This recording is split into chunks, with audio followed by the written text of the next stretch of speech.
পালং শাক রান্না করার জন্য আমি কিছু তেল দিয়েছি আর দিয়েছি পাঁচফোড়ন আর আলু। এখন দেব কুমড়োর বড়ি।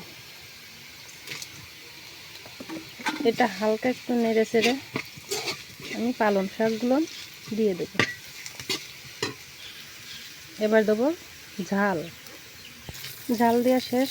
এবার আমরা পালং শাকগুলো দিয়ে দেব। এর নাড়াচাড়া করে লাগিয়ে ফেলব। পরিমাণ মতন লবণ ও হলুদ দিয়ে দেব।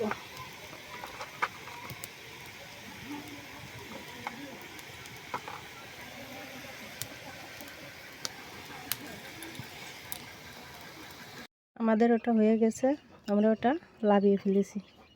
দেখুন কি সুন্দর পেঁয়াজ রসুন ছাড়া মাছ, পেঁয়াজ রসুন ছাড়া পালং শাক।